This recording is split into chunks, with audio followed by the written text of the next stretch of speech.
Hello everyone, it's Niz. When it comes to base building and colony management, I've had a lot of trouble getting into the genre, usually a bit too complicated for me, and I end up forgetting to factor in something fairly obvious but immediate, and I lose a sense of motivation after a while. But the best incentivizer I found was being part of said civilization while building it up as a leader rather than all controlling camera, even if said leader was a lot more capable and or powerful than those they lead. When I look at the units as minions instead of bodies, I think it hits the balance of feeling like I'm part of the process, yet having a strong sense of responsibility over those around me. So I went searching for a game that hits that medium of colony building that isn't too complicated for me to get, but had me look over a bunch of doofuses that I would inevitably get attached to.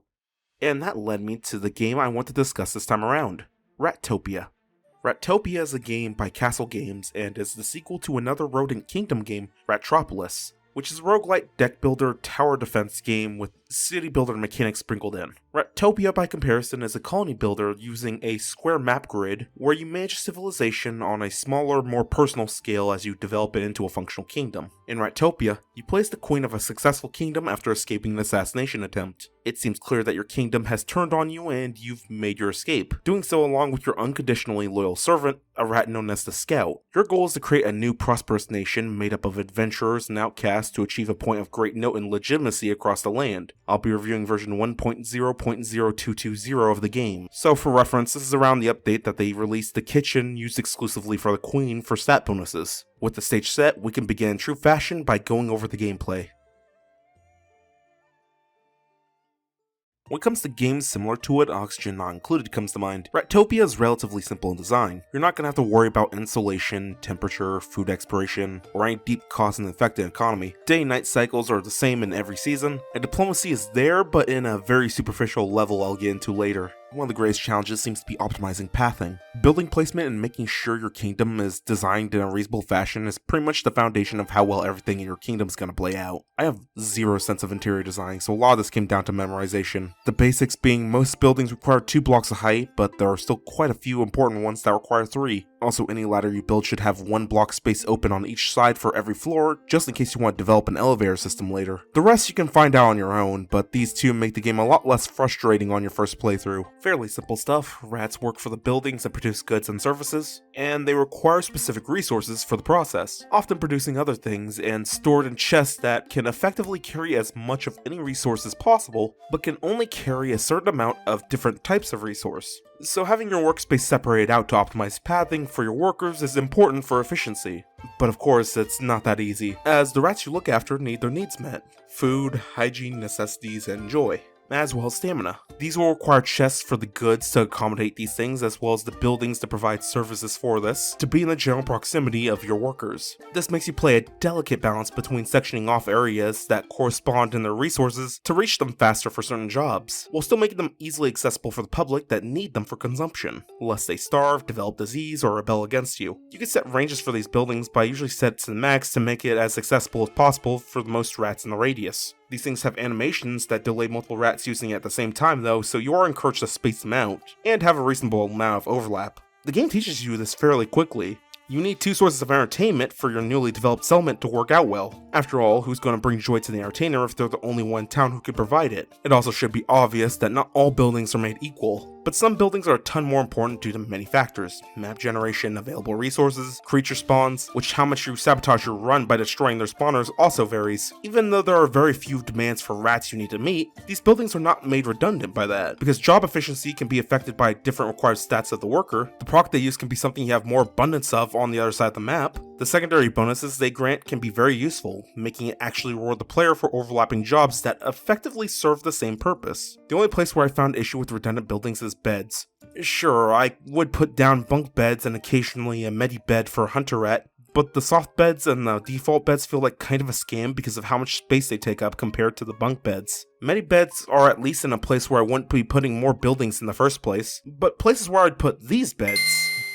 Their benefits are heavily outweighed by making the map effectively a lot more compacted by having the bed space of a population that would hit over 100. I mean, think about it. Most of the tunnels you're going to make are 3 spaces high just in case you're going to build a taller building later. Why would you waste a space and not put a bunk bed in between at that point? Although I think it's quick to teach the ins and outs, I will say for the majority of the game, the pacing is pretty much up to the player, though it will heavily punish rushing population without knowing what you're doing. My first run, I tried to get as many rats as possible, but was ill prepared for winter. My second, I had ample food, but my rats were still starving. My confusion was peaked until it occurred to me. Lower class rats can't eat cooked meat. And I panicked and ended the run rather than just enacting a law that lets all rats eat the food we could most easily produce. I've had runs nearly fall apart because the upkeep of my jobs were outpacing my finances and taxing. Despite the fact there were plenty of solutions to solve this, like harsher taxes or having less of those demanding jobs until my economy stabilizes. Pretty much every folly I have had in Ratopia has been me biting off more than I could chew at any time, which I welcome in terms of difficulty, though it does mean that I take up my building up a kingdom rather slowly. If none of this is to your liking though, it does have a custom difficulty mode that you can use, which is surprisingly detailed in allowing you to specify the challenges you face. The customization also extends to the kingdom banner, which is strictly cosmetic, but can be hung up around the kingdom and presented at military checkpoints. The customization is simple but satisfying in its variety of design. Like banners, you can customize the queen. Simple stuff, fur color, face, and starting outfits, which can be very limiting at the start, but as you complete victory conditions and beat certain achievements, your selection certainly grows, which I enjoy as an incentive to follow through with multiple playstyles. The queen's nature is however something you can change that is not cosmetic, giving you one of the select groups of early game benefits, and I would argue most of them are very useful small bonuses for the early game. Though since I'm on stats, I might as well go over the attribute system. The queen has 3 main stats that she shares with the normal rats, but also have a few unique attributes to her: intelligence, strength, and agility. They all contribute to different paths of game, but all are also important to level up, agility being arguably the most useful as you're going to be running around managing your town. Having a higher movement speed is super useful. It also increases the speed to build and repair things. Right behind it would be strength, which allows you to carry more stacks of the same item and do more damage to tiles that you are mining. Then there's intelligence as the odd one out. Their 2 stats can be increased by doing jobs related to their stats, but intelligence doesn't have any such job, so it's really difficult to increase, and honestly increasing the speed to research new buildings and raise the XP rate slightly are nowhere near as important, especially late game when the other 2 stats remain relevant throughout. I kind of hope at some point that intelligence gets a means of raising the stat that isn't bizarre and out of the way. As of now, the only ways of gaining more intelligence is through a very specific diplomacy event and a school event, which you may not even build schools your entire run, and I'm hoping maybe intelligence gets some bonuses that make it relevant past mid-game, and make it even close as worthwhile as a stat as the other options. Speaking of the game's scaling, now's as good time as any to talk about the typical kingdom's development. Early Ratopia feels like a kingdom-based survival game. The invasions are super weak, you have small populations of rats to look after, and the resource demands are low. Simple. You're ultimately on 2 litmus test timers: having enough food to survive your first winter, and developing laws quickly enough that you don't go bankrupt funding your rats while not being able to tax them. Once you have ample food and aren't bleeding your bank dry, the game starts to begin in earnest. The zombie rats proceed to invade your border with greater intensity, more than you could deal with alone. And now your focus is going to be on raising the town's population and wealth to increase the prosperity levels, and to gain additional benefits for your town, and by extension, raising an army. Said benefits are actually really cool. The reward system of Ratopia is one of the stronger suits of the game. For leveling up prosperity, you get to pick between 3 random cards along with a reroll, each providing a theme of giving incredibly useful bonuses that can completely change the playstyle of your approach. The intensity of these changes can vary as well. It can go from making a hunter-gatherer colony viable to outright reversing negative effects of plague, but remove the ability to treat it in hospitals. Decay is growth and all that. Yeah, sure, whatever you say. Though I will say some of these paths are just so good universally, I have trouble not picking them even if I'm trying to specialize my town with certain cards. But enough of that. As mentioned earlier, you need to develop a military, but to fund them is going to be costly. Unlike other jobs, they have a wage, and at this point you're likely already hitting the barrier of having a limited treasury with no outside forms of income, meaning you really can't expand further than your own personal wealth. This can be a difficult quandary to answer. At least in the real world, this would be a difficult quandary to answer. In Ratopia, you can simply print money. You see, your queen has a few rat superpowers that makes her fit for royalty: the initiative to expand, the ability to perceive the concept of supply and demand, and the tact to not explain it to anyone else. All products within your kingdom have a set value and price, no matter how much money the queen holds, or how much each individual rat has. The only thing that can change their interior pricing is laws, which you have complete control over, yet they still feel happy when they have a bunch of money. And that plays in one of the 2 requirements to raise their economic class, which we'll get into later. This means that once you set welfare laws to make sure that rats get the minimum of what they need, and a percentile tax to maintain a certain wealth limit, you effectively set a range of wealth for the rats and make sure that you're getting a steady income back into the economy. A welfare and wealth tax law are basically all you need to maintain a stable kingdom for the majority of the game. Obviously, there are a lot of other laws that you can add to further smooth out the process, but you really don't need to utilize them. Then, printing money, so long as your forges are pumping out copper and gold, and the mint machine is turning them into coins, your maximum treasury, and by extent, your effective rat cap, increases. But onto recruiting rats. In Ratopia, you accept outsiders who appear at your city entrance. 3 different groups become available, though you'll only have the first 2 by the start. To put simply, you'll get a selection of 3 migrants, 2 migrants, and 1 migrant, but they also bring a random resource. Each one has a bit of personal wealth. They will have certain stats that are alluded to by their group's name and by their animations at the entry point, and they'll have a set level based on your prosperity. No doubt the most notable thing about each rat is that they have randomized traits, which these often make or break a rat's migration because the difference of a really good trait and a terrible trait can have heavy repercussions in the city. And since you can always reroll and wait for better rats, there's no real reason not to do so. It is well worth it to have a city guard with plus 10% movement speed and 30% more health over a clumsy anarchist slowing down production and on the verge of inciting rebellion every week. After a while, your prosperity growth will start to slow down as you hit a cap. Recruiting rats and amassing wealth aren't the only way to increase its score. Infrastructure is also one of the 3 stats needed to raise prosperity, which includes decoration, roads, buildings, traps, but not wallpaper for some reason. Showing to really make a prosperous kingdom requires a little more than bluntly throwing money in Rat's stats scoreboard, though that certainly works for the first half of the game. But even the rat score is not just numbers.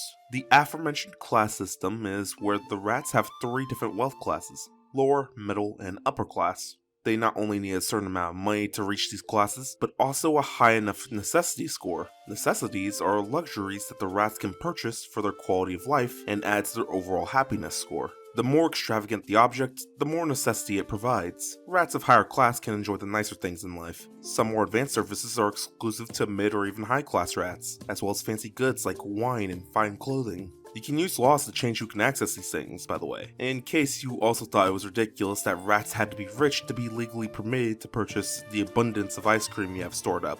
Necessities also provide bonuses for the duration after they're acquired, which can be ignored, but you really shouldn't. Giving every rat their own pair of boots to raise their movement speed, and a backpack so they're able to consistently gather and deliver supplies for the job in less trips will drastically raise efficiency. And making sure your military rats are well off enough to get the armor bonuses and dodge rate of some of the more luxurious gear can completely flip how effectively they are in a combat scenario. Mixed results on that one, as military rats have their pros and cons. Once you start removing the lower class by raising them up, having a higher quality of life established, and advanced tech in your hands, you reach near the end game, where zombie rats stop spawning for the more nefarious and organized weasels, and then they'll both stop spawning as you have to fight off the now developed lizard colonies, and you begin to work on a monument that will establish what victory you're pursuing. And pause. This right here is where Ratopia's gameplay grinds to a halt. The game by no means loses quality at this point, but from here on out, progress is going to be a snail's pace. You've effectively won at this point. So long as you never let the lizard colonies outgrow your military and you outmaneuver them, you can wipe them out or keep them as an irrelevant yet manageable population sizes to farm for goods. Don't look at me like that. My tolerance towards lizard kind in this game can be seen as nothing but progressive. Your resources are easily sustainable too, while having no real enemies on a scale that could possibly jeopardize your kingdom. So victory is an inevitability. And to be completely honest, the victory conditions do very little to change your playstyle compared to other milestones. It all ultimately comes down to amassing wealth and metal. Noble condition requires a ton of upper class rats. Amass the wealth necessary to accommodate noble rats. Scientific route wants you to expand large amounts of energy in a single day. Pay rats to start expanding your mines to build a bunch of machinery. Need to complete a general route by vassalizing a bunch of other rat countries? I cannot express to you how expensive this endeavor is. But to be fair, it also requires a lot of food. Endgame feels like more of an epilogue than anything else. Not bad if that's your thing, but I could see people losing interest in this segment of the game. And your playstyles will start to merge together to be kinda samey by then, because most playthroughs benefit heavily by playing a technocratic merchant. There's no real reason to not invest in the high-tech gear. even if you're not doing a scientific run. It gives you more efficient stuff to work with, provides more jobs, leads to more buildings and by extension more prosperity, and leads to labor being freed up with the use of ratrons without increasing demand, which again comes full circle because there are still more jobs that need to be filled out to maintain these things. Yeah, this guy over here complaining about unemployment because of the ratrons, he actually just came in and I actually had a job lined up for him just now. He just automatically spawned this event because he was the only unemployed rat for a long period of time. Then all you gotta do is start mass selling the surplus of goods you have to bolster your income. Working the economy to your benefit is criminally easy. I mean it, no tracking or notes required.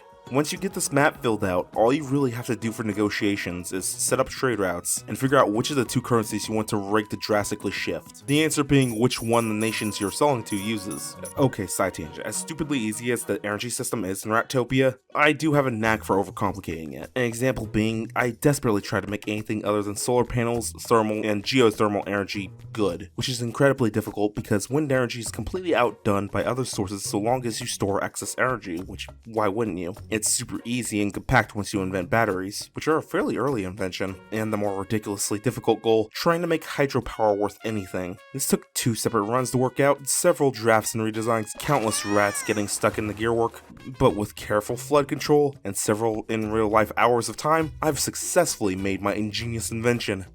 A bunch of water wheels lined up to make a really tall water wheel. You can imagine the soul crushing disappointment when it was putting out about as much energy as half a solar panel. I have theories that the power flow isn't meeting its full potential because of the pauses between gear cycles, which leads to my future goals to solve it.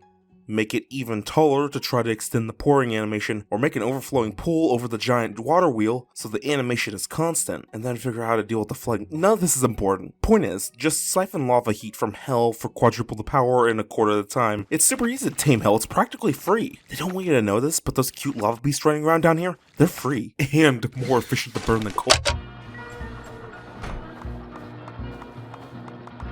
But that's enough about the city building. What about the combat? Well, Ratopia has everything interact in this square grid. You and your enemies have to be either in the same box or a box away to hit each other in melee combat. There are some ranged options, but they're very limited and honestly not that good. They're slow to get started, you can't select which enemies you hit with them. They don't do much damage, and they have a bit of an awkward arc that you can't adjust. But most importantly, using them is giving up the strongest part of Ratopia combat: kiting. Nearly every enemy in the game has a lengthy melee animation that can be abused, and need a bit of time when entering a square before they can attack, but their hitbox is automatically in range for damage once they enter that square, ready or not. These two factors mean you can utilize slower hitting weapons more effectively, get the 3-hit combo bonus off on longswords, or minimize the window of getting hit by hordes of enemies with the rapier. There's no active healing in Ratopia except for a few equipment upgrades that give health regen, and sleeping in your royal bed. The health regen options are rare, slow, and to be quite frank, there are way better options to deal with damage in combat. Not that it doesn't have its places. It's very useful for recovering passively through your travels in the kingdom from aftermath of hazards like fall damage or burns without having to use your bed. But in active combat, armor is pretty clearly the more direct intent. Armor is a flat damage reduction, but it's scarce,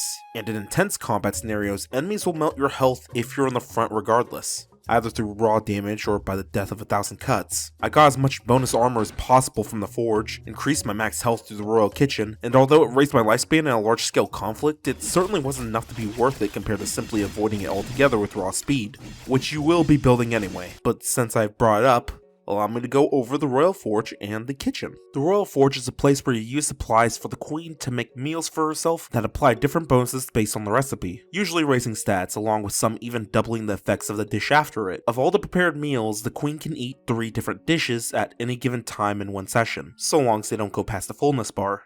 And after eating them all, she gains those bonuses for their set amount of time. Very simple and small, but these bonuses can stack up pretty well. And you can prepare more food with the same amount of ingredients based on how well you perform in the minigame by sorting out said ingredients, preferably in the correct order. The forge is similar, but to a more permanent extent. You create 3 different categories of gear: a weapon, an armor, and a trinket. All come with different benefits. A lot of weapons have different categories of attack patterns, and bonus offensive properties. Armors tend to increase health, provide armor, and sometimes have additional effects like dealing damage to enemies that attack you, or dealing damage to enemies you run through, or simply increasing your movement speed. Trinkets are a lot more specialized. They could provide pretty unique bonuses like making you instantly heal an injured rat when you put them to bed, become immune to fall damage, or something as simple as raising your carry capacity. Very standard equipment stuff, I know. Once you work on one, you do a timed minigame to forge the gear. Succeeding doesn't make it stronger, but does refund the items if you fail. There are also upgrades to all these things that you can apply it to the forge,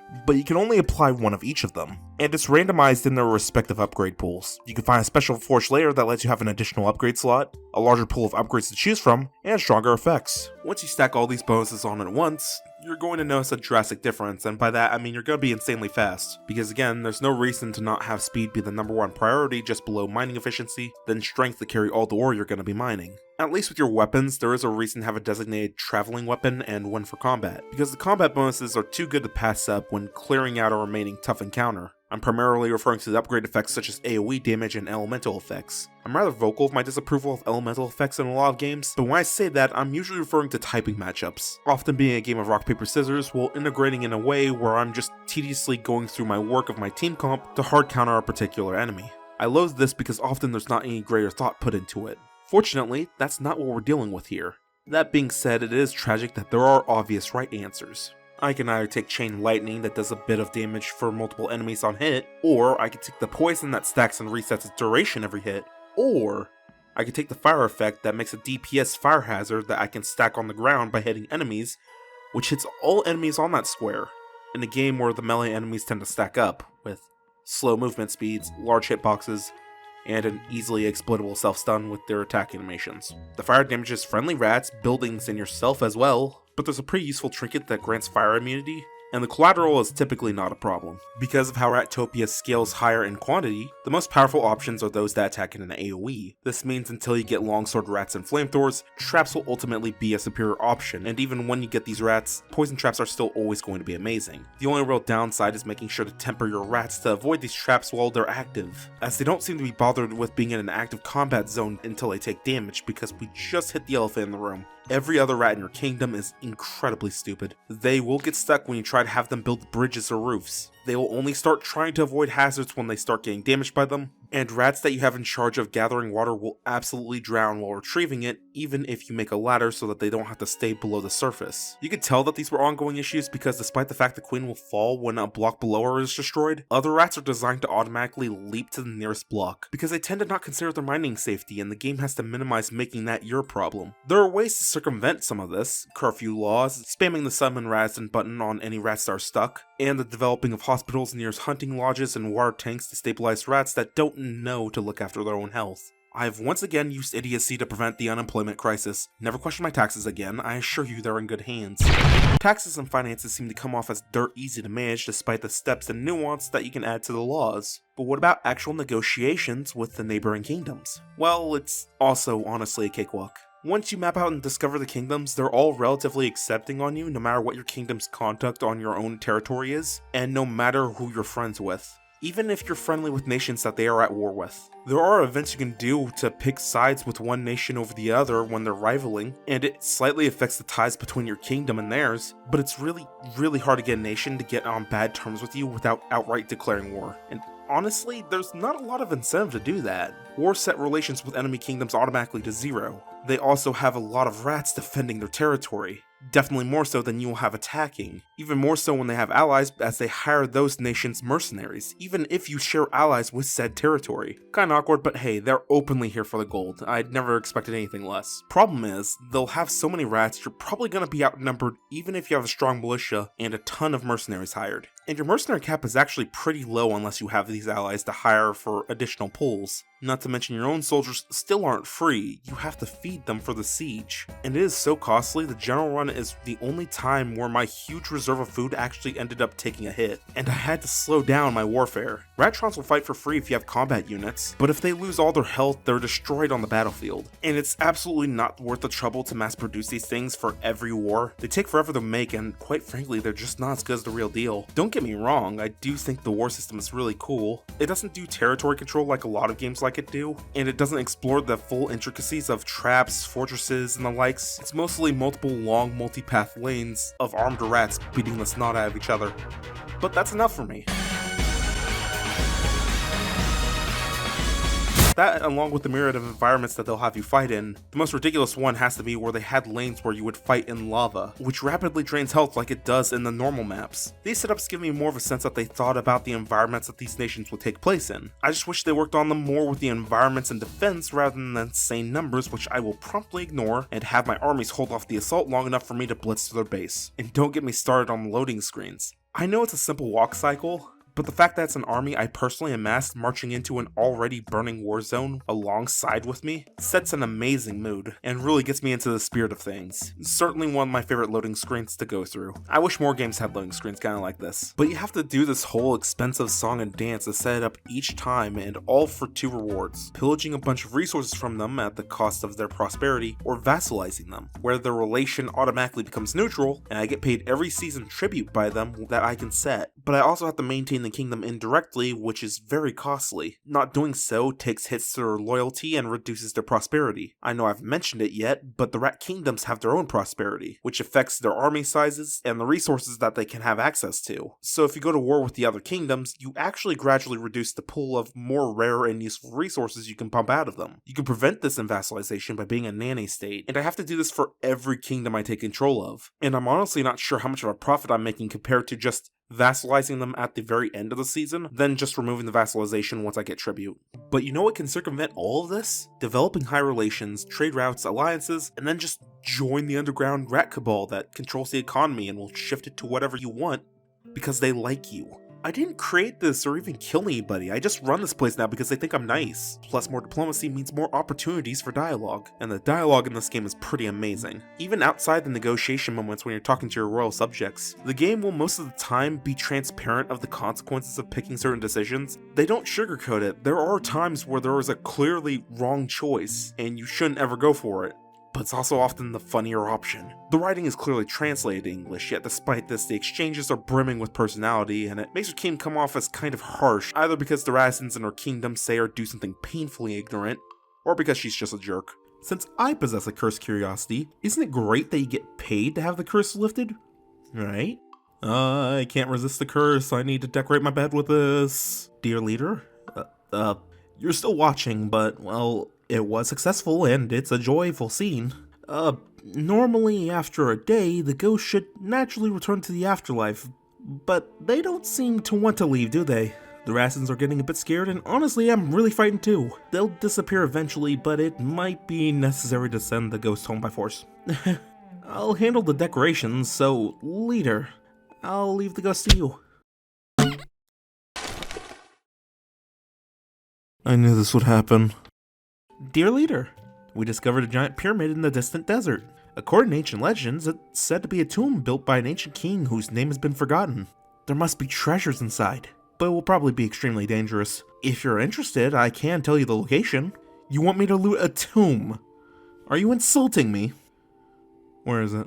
That last one was dungeon discovery dialogue, which is probably going to be the biggest incentive to actually develop an army in this game rather than setting up mercenary checkpoints filled to the brim with traps. There are 4 dungeons in the game, 3 bosses, and an obstacle course. They do well to break up the game with something new, and give a good reference point on how developed your military should be by the point in the game where they're marked on your map. You can find them sooner, but the more difficult ones spawn further away from the kingdom's starting point to reduce the likelihood that you try to defeat the Mummy King with 4 spearmen and a longsword you found in your drawer. The rewards you get from this dungeon encounters are a mixed bag. The obstacle course is either a bunch of gold or a bed with a slightly higher regen rate. That starting gold can be incredibly useful for giving you some leeway in the beginning of your kingdom, though I personally picked the bed and treat it as a trophy. The mines are one of the trickier ones. Every boss dungeon has 3 options: a unique equipment item for the queen, a building for your kingdom, or gold bars. I never take the gold. Not sure why anyone would, it's the most replaceable thing in the listing, but back to the mines. The options are the hero's pickaxe, which gives the highest strength modifier of any weapon in the game, while also providing a unique bonus to have a 50% chance of producing an extra point of resource whenever you harvest or mine something. The other option is that the mine produces a unique resource that you can't naturally get elsewhere, and can be used to make a necessity that gives rats health regen. I could see a ton of arguments for the usefulness of either of these options. For the other dungeons, not so much. I did find the gimmicks of the boss fights fun though. The first one teaching you to properly position your squad and that your militia rats should also be kiting the enemy. Though it does make me wish that there was a hotkey to do this rather than pausing the combat since you have to do so often. The second one gets you used to quick building under stress, and third one has a wave-based defense mode where you have to wade through enemies before you can face the true boss. Lasting longer yields more unique dungeon currency that you can invest in traps to make it easier to keep the boss's minions at bay while you fight in the main room. Pretty easy to optimize the traps. If you want damage, poison spikes are the best option, and since those aren't here, the next best thing is to horrifically delay your enemy. And you can easily do that by setting up a web trap to slow them down and a mouse in the box to knock them over ledges, effectively stun locking them, because in this mode, traps don't degrade from use, so you don't need to worry about staying nearby to repair them. Beware the orcs must die player in a trap-based tower defense. If the Pharaoh and the Weasel Arena's rewards were tinkered a little, there would honestly be nothing to complain about for these dungeons. They're really fun. So, as you can probably tell, Ratopia has a lot going on for its kingdom creation. But what about the story? Okay, I'm gonna be real, I don't know the actual story of Ratopia except for the opening premise. And I've tried, but there was probably a lot more world building in Ratropolis, a game I have yet to play, and honestly, as is, Ratopia works just fine in what it provides you narratively. You don't really need to know more about the world than what it vaguely gives you and the tidbits of lore of the kingdom spawns in around you with. I wish it had more, but I understand it's not a priority. The game has rats in a very feudal design, yet later on you get some very blatant forms of sci-fi technology that just work side by side, which settings that do that usually have a ton of lore to explain how on earth the two possibly could mesh together, but here, you can have robots cultivate farms as if they're normal living rats, quantum chests that can teleport specified supplies, and even some assembly lines for chips, yet tons of other things remain unautomized despite there being obvious means to. I understand why from a gameplay standpoint, but it does give the game a heavy tonal clash with aesthetic when it goes from a humble little feudal village to a tribal feudal sci-fi kingdom at any given time past the beginning. That and the bizarre religion system, which seems to be a polytheistic custom tied to a wide array of animal species, not just rats, or specifically rodents. Well, we also have art tied to the Last Supper, which obviously is simply a parody that their society mirrors ours in a lot of ways,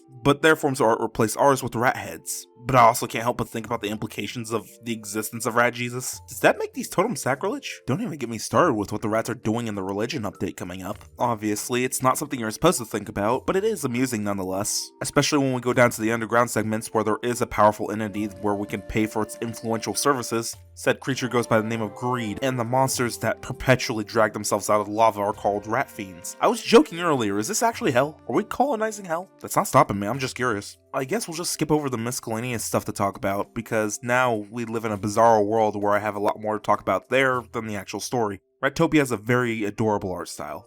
Each job has a unique animation it goes through, and it's wildly amusing watching them act out their daily rituals, which includes your scientists nearly detonating the laboratory by shaking a substance. Meanwhile, our chefs are doing everything in their power to make sure our ingredients are thoroughly sneezed on to maintain moisture. And my tax collector, the lead necessity of the kingdom's finances, is constantly dozing off. The game leans into its goofy aesthetic, and it really benefits from it in its warm atmosphere. Add on top of that a very pleasant and calm soundtrack that shifts based on the season, the time of day, and each one of them really gets me in the mood to do menial work to put together a baronation for this army of idiots.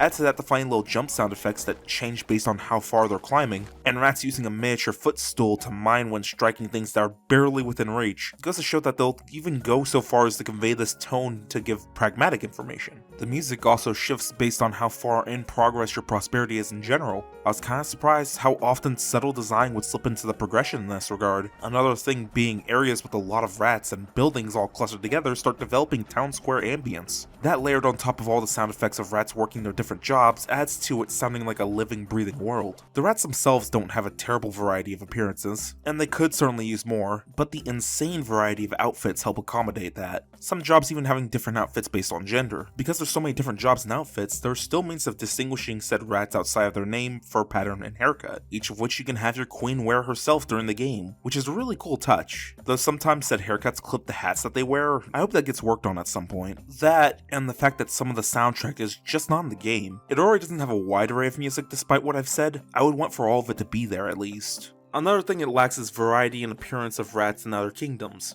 Each one seems to have two very similar character models for their male and female variants. Now, to be fair, they only really appear for wars, negotiations, and mercenary work, and each nation has a distinctly different rat to the point where although I can't be bothered to memorize them all by name, I know which kingdom is which at a glance. Besides, there are so many nations, you won't have them all spawn in on a single run, so I can't blame them for not giving each one an expansive roster, especially when you can't have them migrate into your kingdoms to really show it off. It would have been a lot of work for little to no return, although I thought it would be really cool. Please, I want 10 of these 4-star rats in my kingdom. Look at them. There are other issues that could use addressing, however. It seems to render longwise, which isn't normally an issue, but once you get to the higher speeds and utilize an elevator, the game struggles as you move faster than it can possibly map things out. Nothing egregious, but certainly notable in a very vertical heavy game. Another issue is slightly awkward translations. Nothing bad enough where you don't know what's going on or it impedes your gameplay. It's honestly more funny than an issue. You know when a language instructor will tell you what you said is technically correct, but any native speaker will look at you weird for saying it, because no sane person would say it that way? Like you're being too formal or literal? There's some of that in here. Tree skin isn't wrong, but it's really weird to not call it bark. Other than a few dialogue hiccups, translation does perfectly fine conveying what it means, and, as mentioned earlier, has a sense of humor to it that makes sure it doesn't feel like any sense of personality was lost in translation. Which just all leads to my verdict. Ratopia is an excellent game for anyone wanting to run a colony sim that also doubles as a kingdom, though you will find it lacks a lot of the complexity one would attribute to both genres. It feels like a crossbreed of the two, and only so much could be fit before the game became too overbearing for what it was intended. Very simple, easy to pick up, but still expects you to pay attention to a degree. I would call it a satisfying cozy game with its straightforward nature and its cutesy aesthetic, along with the memorable moments of firing a personally guided laser at a rebel dissatisfied with your role. It's polished to the point I haven't had any game-breaking bugs, only minor exploits like animation delay cancelling, and some head-clipping errors with clothing. Although it's in early access, the core is complete, functional, and fun to play if that's your thing, and I wholeheartedly recommend giving it a try if it's garnered your interest. I think that does it for today. I hope y'all have a good day and be safe.